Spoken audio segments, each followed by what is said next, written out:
13장에 있는 이 말씀을 가지고 깨어있는 성도 제목으로 말씀을 함께 듣습니다.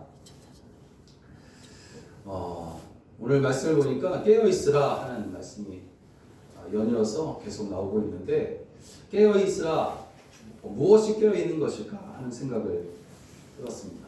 어떻게 해야 깨어있는 것일까? 그런데 그 말씀 앞을 이렇게 보니까 주의하라 하는 말씀이 나요. 그래서 저는 그런 생각을 했어요. 깨어있는다라는 것은 그냥 눈을 뜨고 잠도 안 자고 그렇게 있는 것이 아니라 주의하는 것이다 하는 것을 깨달았습니다. 주의하는 것이 바로 깨닫는 것이다 하는 것입니다. 동방의 박사들은 이전에 보지 못했던 큰 별이 밤하늘에 떠 있는 것을 발견하고는 아주 위대한 인물이 등장하게 될 것이다 라는 그런 생각을 하게 되고, 그래서 즉시 고배합에 황금과 유향과 모약 세 가지 보물을 담아서 그 별을 따라 여행을 시작합니다. 그리고 여행 그 마지막 그곳에 도착한 곳은 바로 예루살렘에 있는 작은 마을 베들레헴이었습니다. 이 베들레헴이라는 작은 마을에서 태어난 아기 예수께 이제 보배합을 열어서 보물을 드리고 엎드려 경배를 하게 됩니다. 이렇게 성탄절은 구주 예수님이 우리 가운데 오신 것을 기념하고 기억하는 것이고 또 경배하는 날입니다. 사람들은 메리 크리스마스라고 이제 성탄절을 축하하는 인사를 이제 많이 하게 되는데, 이 메리 크리스마스라는 말이 결국에는 즐거운 성탄절, 즐거운 그리스도의 날 이런 말이거든요. 그래서 우리가 바로 알고 이것을 즐겁게 인사하는 그런 모습이 우리 가운데 있어져야 할 것입니다. 그러므로 성탄절을 기다리는 성도라면 세상 사람들과는 다른 마음이 있어야 될 것이다 하는 생각을 해봅니다. 이를 위해서 우리는 영적으로 깨어 있어야 되는데, 깨어 있지 않게 되면 성탄절의 주인공이 누군지를 우리가 알 수 없게 되는 것이고, 또 그저 분위기에 휩쓸려서 의미 없이 즐기다가 구주 예수님으로부터 오는 그 은혜를 잊어버릴 수가 있다는 거죠. 그래서 우리가 분명히 깨어 있어야 한다는 것입니다.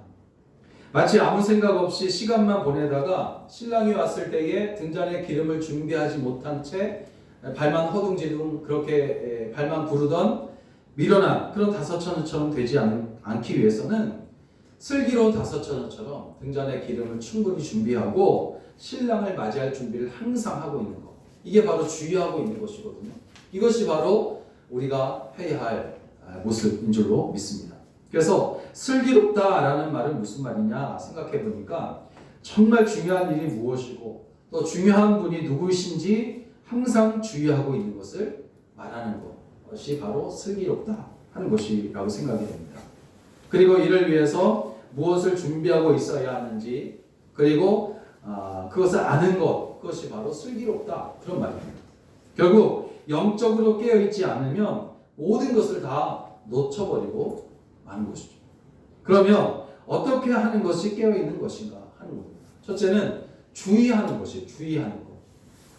33절을 보면 주의하고 깨어있으라, 그때가 언제인지 알지 못함이니라 하고 했는데, 깨어있으되 눈만 뜨고 있는 것이 아니라 주의한다, 주의하라 그런 말이에요. 그런데 주의한다는 말을 이렇게 살펴보니까 그것은 언제 오실지는 알 수 없어요. 언제 오실지는 알 수 없습니다. 그때와 시기는 알 수 없습니다. 그렇지만 누가 오실지는 알고 있는 거예요. 그리고 어떠한 모습으로 오실지도 알고 있는 겁니다. 그래서 이게 주의하라, 이 말은 무슨 말이냐면, 언제 올지는 알 수는 없지만 그러나 어떤 분이 오실지는 알고 있는 거예요. 그래서 그 어떤 분이 오실지 알고 있는데 그분이 얼마나 중요한 분이신가, 얼마나 위대한 분이신가 하는 것이에요. 그것을 아는 것, 그것이 바로 주의한다 그런 말이에요. 인터넷 구매를 요새 많이 하지 않습니까?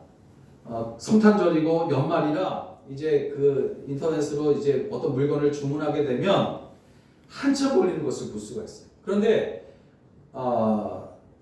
이제 그 예를 들어서 신발을 인터넷에서 이제 구매를 했단 말이에요. 그런데 전화 상담원이 연말이기 때문에 언제 도착할지는 모릅니다 그렇게 말합니다. 그러면서 도착하게 되면 알려준다 하는 거예요. 그래서 언제 도착할지는 모르지만 무엇이 어떻게 올지는 알고 있기 때문에 다른 때보다 이제 핸드폰을 더 본다거나 또 인터넷을 더 들춰본다거나 주의하는 거죠. 주의하여서 소식을 기다리고 있는 거예요. 이것이 바로 주의한다는 거예요. 무엇이 올지는 알고 있지만 언제 올지는 모르는 거예요. 이렇게 주의한다는 것은 언제 올지 알 수는 없지만 누가 오고 어떠한 모습으로 온다는 것을 알고 항상 생각하며 주의하고 있는 것이다 하는 겁니다. 요한복음 15장 15절을 보면 이제부터는 너희를 종이라 하지 아니하리니 종은 주인의 하는 것을 알지 못함이라 너희를 친구로 하였노니 내가 내 아버지께 들은 것을 다 너희에게 알게 하였습니다 하면서 우리를 주님께서 친구라고 그렇게 부르시면서 하늘의 비밀을 우리에게 가르쳐 주시고 있어요. 그리고 동시에 예수님은 우리에게 그날에 대해서 주의하라 그렇게 말씀합니다. 주의하라. 여러분 오늘 말씀처럼 열심히 일을 하다가 잠깐 쉬고 있을 때 주인이 와서 왜 일을 하지 않느냐 꾸중을 하게 되면 얼마나 억울하냐 말이에요. 목자가 저녁이 돼서 양들을 이제 우리로 인도하려는데 100마리의 양들 중에 한 마리가 이제 주인의 목자의 목소리를 듣지 못하고 골짜기에 빠지거나 길을 잃어버리게 되면 어떻게 되겠어요? 주님께서 오실 때에 다시 오실 때 우리 중 한 사람이 신앙을 버리고 교회를 떠나 정말 세상으로 떠나갔다면 그건 얼마나 불행하겠습니까? 하나님 전에 열심히 교회 다녔고요. 얼마나 열심히 전에는 신앙생활을 잘했는지 모릅니다. 하면서 이렇게 사정을 해도 하나님은 그래 전에는 그렇게 한 것을 내가 아는데 내가 왔을 때 너의 믿음을 내가 찾지 못하겠다. 너의 믿음을 찾을 수 없다. 하신다면 얼마나 큰 낭패가 되겠습니까? 그럼 우리는 항상 주의해야 된다는 거예요. 주의해라. 그럼 무엇을 주의해야 될 것이냐? 첫째는 믿음을 잃지 않도록 주의해야 합니다.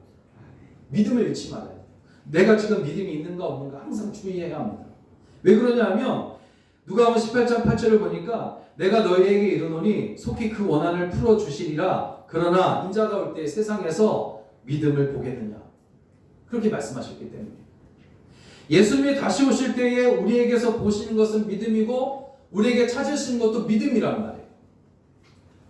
동방의 의인 욥이 믿음을 포기하지 않은 것도 또 다윗이 고난을 수없이 당해도 안전할 수 있었던 것도 사도 바울이 여러분 여러 번 감옥에 갇히고 여러 번 죽음의 문턱까지 갔을 때도 그가 찬송할 수 있었던 것은 그들이 다 믿음을 끝까지 놓지 않았기 때문이에요.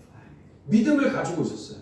그러므로 모든 것을 다 잃는다 해도 여러분 믿음만은 결코 잃지 않도록 항상 주의하시기를 주의 이름으로 부탁을 드립니다. 두 번째로 뭘 주의해야 되냐면 말씀에 순종하는 것을 주의해야 돼요. 말씀을 주의해. 말씀에 주의해야 합니다.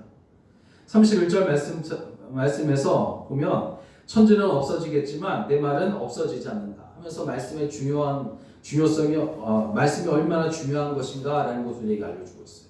천지는 없어지겠지만 내 말은 없어지지 않는다.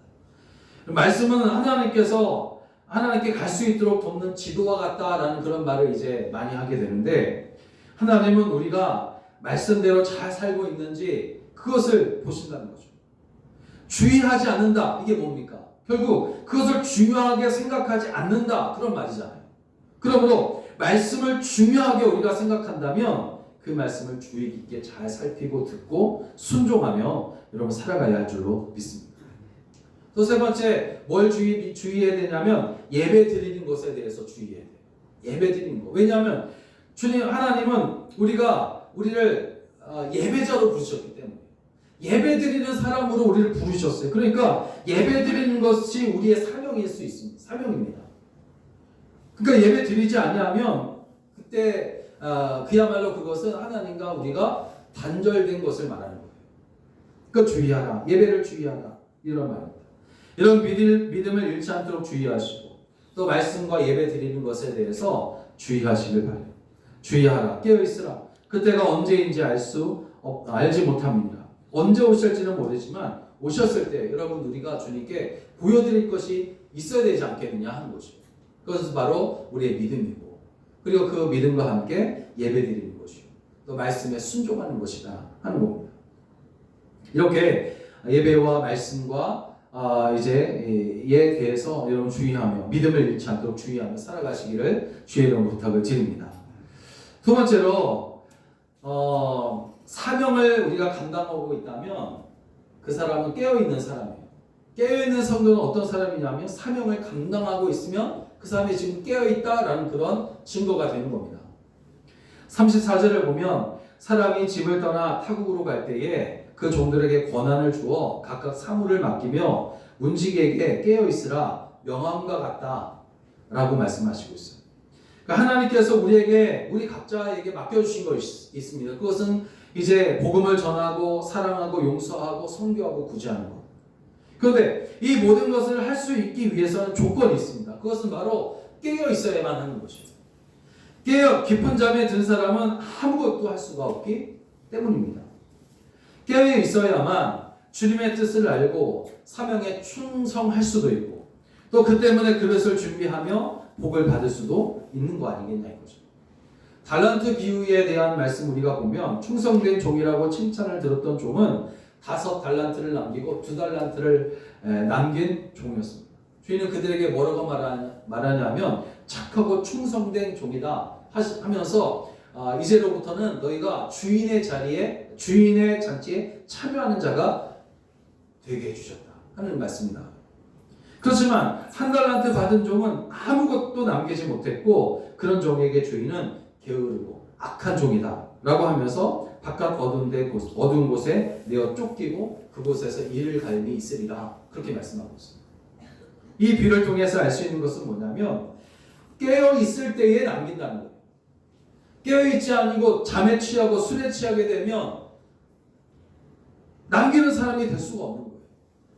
남긴다는 것은 하나님께서 주신 것을 다른 사람에게 똑같이 드러내고 나타내는 것을 말합니다. 그래서 5달란트 받은 종이 5달란트를 남기는 것이고 2달란트 받은 종이 2달란트를 남겨서 주인에게 칭찬을 받은 것이에요. 주님은 여러분 우리가 당신께 받은 것을 세상에서 주님의 이름으로 그대로 남기기를 원하세요. 더하거나 덜하지도 않고 주님께서 우리에게 주신 것을 그대로 남기기를 원하시는 거예요. 그래서 5달란트를 받은 사람이 5달란트를 2달란트 받은 사람이 2달란트를 남길 것이란 말이에요. 그런데 여러분 주님의 이름으로 무엇을 남기기 위해서는 깨어 있어야만 되는 거예요. 5달란트와 2달란트를 남긴 충성된 종은 그래서 깨어있는 종들이었습니다. 때문에 자신들에게 5달란트를 맡긴 이가 자신들의 주인이라는 것을 항상 끝까지 인정할 수 있었을 뿐만 아니라 그 주인이 무엇을 원하고 있는지 또 주인이 돌아왔을 때에 그 주인을 기쁘게 해드릴 수 있는 것이 무엇인지도 알 수가 있었다라는 것이죠. 여러분 무슨 일을 하든지 하나님께서 원하신 일을 하게 되시기를 바랍니다. 그러나 하나님께서 원하시는 일을 하기 위해서는 영적으로 깨어 있어야 합니다. 깨어 있으라. 집주인이 언제 올는지, 혹 저물 때일는지, 밤중일는지, 닭 울 때일는지, 새벽일지 너희가 알지 못한다. 그렇게 말씀하고 있어요. 주인이 곧 오실 것이라고 생각하며 맡겨진 일에 최선을 다하는 그런 성도가 되시기를 바랍니다. 하나님은 80년 동안 준비되어진 모세를 부르시고 엘리사처럼 엘리야의 제자로 준비되어진 자를 사용하셨고 다윗과 같이 쓰실 수 있으실 때에 글을 쓰셨어요. 준비하는 것이 너무나 중요하기 때문입니다. 주님도 그것을 아세요. 모세처럼 깨어있어서 하나님의 일에 준비되어진 성도가 되시기를 주의 이름으로 부탁을 드립니다. 주인이 돌아왔을 때 주인이여 당신께서 내게 5달란트를 맡기셨는데 여기 다시 5달란트를 남겼습니다. 이것은 당신의 것입니다 하며 남긴 것을 보고하는 그런 충성된 종이 다 되시기를 주의 이름으로 축원합니다. 마지막으로 깨어있는 성도는 어떤 사람이냐면 말씀을 듣고 있다면 그는 깨어있는 사람이에요. 말씀을 듣고 있다면 깨어있는 사람이 말씀을 들을 수가 있는 거 아니겠습니까? 37절을 보니까 깨어있으라 내가 너희에게 하는 이 말이 모든 사람에게 하는 말이다. 그가 오셨을 때 너희가 자는 것을 보지 않도록 주의하라. 그렇게 말씀하세요. 술에 취하고 잠에 취한 사람은 하나님께서 말씀하실 때 그것을 듣지 못해요. 술에 취한 사람을 보세요. 어떤 말을 해도 듣지 않잖아요. 잠에 취한 사람도 마찬가지예요. 소리를 지르고 흔들어 깨워도 잠에 취해 있기 때문에 그냥 잠을 자는 것이 설잠을 자는 것이 아니라 잠에 취해 있기 때문에 듣지 못하는 거예요. 일어나지 못합니다. 그러므로 하나님께서 우리에게 술에 취하지 말라고 하신 이유는 죄를 지을 가능성이 크기 때문이기도 하겠지만 술에 취해 있을 때에 하나님의 음성을 들을 수가 없기 때문이에요. 술에 취한다고 해서 구원받지 못하느냐라고 하는 사람도 가끔 있어요. 물론 술을 먹는다고 해서 구원받지 못하는 것은 아닙니다. 그렇지만 어떤 유명한 목사님이 이런 말씀을 하더라고요. 신실한 성도라면 술에 취하지 않는다는 거죠. 신실한 성도라면 그렇다는 거예요. 하나님은 기도 중에 임하시기도 하시지만 하나님의 말씀을 들을 때에도 임하시고 말씀을 따라 살아갈 때에도 그 가운데 임하세요. 하나님은 예배드리기 위해 마련된 교회에만 임하시는 것이 아닙니다. 우리가 생활하는 모든 장소에 임하셔요. 또 이 말씀을 또 오해해서 어떤 사람은 비판하기 좋아하는 사람은 하나님은 어느 곳에 어디에 다 있는데 못하러 교회 일부러 가가지고 예배드리냐 그렇게 말하는 사람도 있어요. 그렇지만 금방 말씀드렸던 것처럼 신실한 성도는 예배를 빠지지 않아요. 신실한 성도라면. 그러므로 하나님의 말씀을 듣는 삶을 살기만 한다면 하나님은 언제든지 어느 곳에서든지 승리하는 방법을 우리에게 알려주시고 승리의 길로 이끄시며 형통한 그런 길로 가르쳐 인도해 주신 줄로 믿습니다. 먹든지 마시든지 주님의 영광을 위해서 해라 그렇게 말씀하셨어요. 즉 우리의 모든 삶이 하나님께 드림받은 삶이 되라는 그런 말씀이지 않습니까? 하나님께서 말씀하실 때에 어디에 있든지 응답하고 따르라는 그런 말씀이란 말이에요. 오늘 여러분은 지금까지 신앙생활을 하면서 그런 삶을 살았다고 하나님께 정말 자신 있게 말씀드릴 수 있겠습니까? 하나님은 우리와 늘 함께 하시는 임마누엘의 하나님이신데 우리가 영적으로 잠들어 있어서 하나님의 함께 하심을 우리가 부정하고 세상 술에 또 죄악에 취해서 말씀을 듣지 못한다면 그것은 하나님과 단절되어 사는 것을 의미하는 거예요. 그렇지만 그럼에도 불구하고 하나님은 계속해서 우리에게 말씀하세요. 왜? 사랑하시기 때문에. 그러므로 우리가 할 일은 깨어서 하나님의 말씀을 듣는 것입니다. 여러분 주님을 나의 죄인으로 고백하시기를 주의 이름으로 부탁을 드립니다. 그렇게 하기 위해서는 주의 말씀을 잘 듣는 것이 중요해요. 여러분 우리 엄마들이 아이를 혼낼 때 자주 쓰는 말이 왜 말을 듣지 않느냐, 왜 말을 듣지 엄마 말을 듣지 않느냐 그렇게 말하잖아요.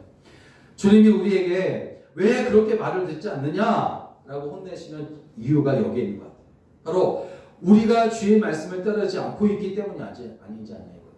사랑하지 않고 용서하지 않고 섬기고 있지 않기 때문에 왜 너 말을 듣지 않느냐 그런 말을 하는 거 아니겠습니까? 그러므로 깨어서 주의 말씀을 잘 듣고 그 말씀을 따르는 그런 여러분 되시기를 주의 이름으로 부탁을 드립니다. 사랑하는 여러분, 주님께서 언제 오실지는 우리는 알 수 없어요. 주님께서 오시는 것을 사모는 해야 되겠지만 언제 오실까를 가지고 골방에 들어가서 고민하는 것은 사실 교만한 생각일 수 있습니다. 우리가 할 수 있는 일은 뭐냐면 항상 깨어 있는 겁니다. 주의하는 것입니다. 깨어서 하나님께서 맡겨주신 일에 최선을 다해서 사는 것이에요. 그리고 말씀하실 때 말씀이 귀하다라는 것을 알고 그 말씀에 순종하는 것입니다. 그래서 주님께서 우리를 부르실 때에 주님 앞에 기쁨으로 다 서게 되시기를 주의 이름으로 간절히 축원합니다. 기도하겠습니다.